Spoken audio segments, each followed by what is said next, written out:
Why did the Jews cross the Red Sea when they left Egypt? Where were they going?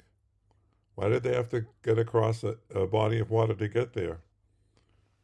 For most of my life, it seemed to be obvious, clear, that the Jews were moving from west to east. They were on their way to the Sinai Peninsula, which they would go through on their way to the Promised Land. And that's where they had to get to. Then, of course, when the Egyptians were chasing after them, so they sort of had to hurry up and they jump into the water without thinking about really how they're going to get across. And then the great miracle, the splitting of the Red Sea.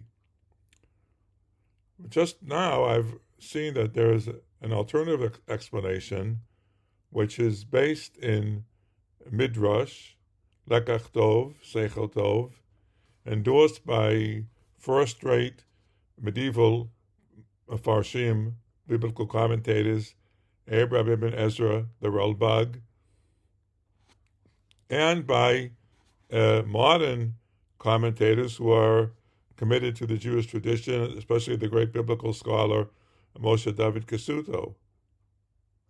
And according to this interpretation, which seems to be favored by many, it makes a lot of sense.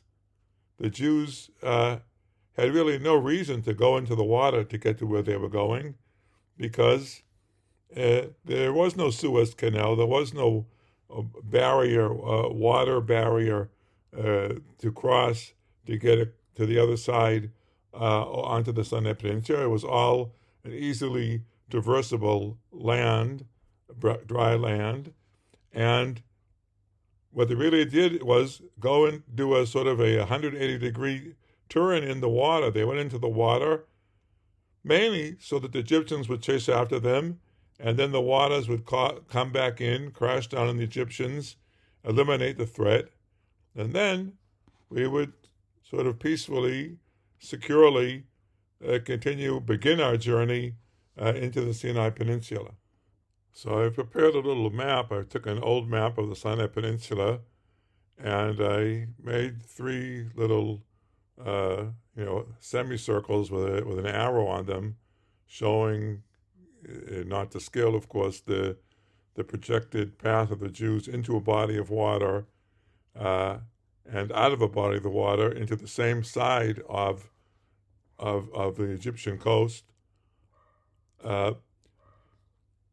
There are three possible options which connect to the different possible routes that the Jews took in the Sinai Peninsula, which we won't go into here, either at the southern extremity, the Gulf of Suez, where the Red Sea sort of narrows down, and then you get to the port of Suez, or more or less in the middle of the area between Egypt and the Sinai Peninsula, where there are these great bitter lakes, and the Jews could have got into those lakes enough to get the water split and then from crashing down on the Egyptians, or maybe near the northern extremity, near the salt marshes.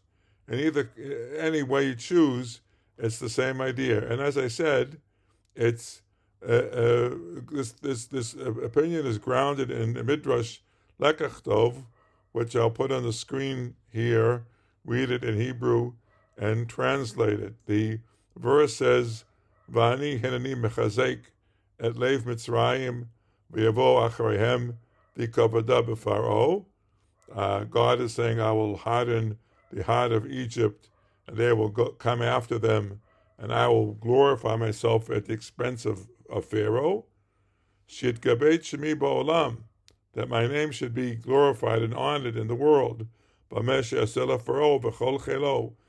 account of what I will do to Pharaoh and his entire army. So Yisrael lo avru hayam misafa lesafa, ela kedei latbia et mitzrayim. Israel did not cross from one shore to the other shore, or basically the same shore, but further north, for no reason other than to drown the Egyptians. Nichnasu mitzad zeh, uvo hatzad ba'atzmo yatzu kimin keshet. They went in on this side, and that very same side they exited, so it was sort of like an arc. Now, Ralbag in particular explains how the entire sequence of events is a perfect example of the way God miraculously intervenes to save those whom He loves. The miracle is always as close to being a natural event as possible. It's simply a natural event that has these extra dimensions to it that are the sign of divine intervention. So, for example, in the case of the Jews fleeing from the Egyptian army, as we are talking about in this video, in this parsha. Now, what's the first thing you do when you don't want to be found by a hostile force? You keep quiet. Don't reveal where you are. And that's exactly the first thing that Moshe tells them. Hashem yilachem lachem v'atem tacharishun. Keep quiet. What's the next thing you do? Well, you find a place to hide. And here, God intervened, and the cloud that was heretofore before the camp, showing them, leading the way, moved behind the camp, and formed a barrier, an optical barrier between the Egyptians and the Jews. But sometimes it's not enough just to keep quiet and hide. Sometimes you have to physically destroy the violent forces who are out to destroy you. This is something that Jews for thousands of years have been hiding from their enemies, hiding from the Romans in caves in Eretz Yisrael, and hiding from crusaders, and hiding from Cossacks and all sorts of anti-Semites. And to this very day, unfortunately, the Jews have to deal with violent anti-Semites, and sometimes the only thing you can do is hide and hope they don't find you. But it's not enough. Sometimes, as we learned, and unfortunately we may be beginning to forget once again, you have to go out, and the enemy has got to be physically eliminated. And that's what happened in the third stage, when the Jews entered the Red Sea, and here was the great miracle that the waters split, the Jews crossed on dry land, and when the Egyptians thought, well, we'll go there too, and as long as the sea is split, they went into the waters, and the sea returned to its natural state, came crashing down, and wiped them out.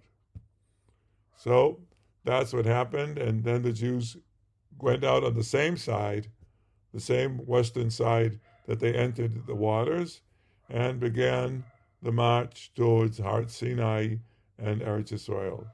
Thank you for watching, and Shabbat Shalom.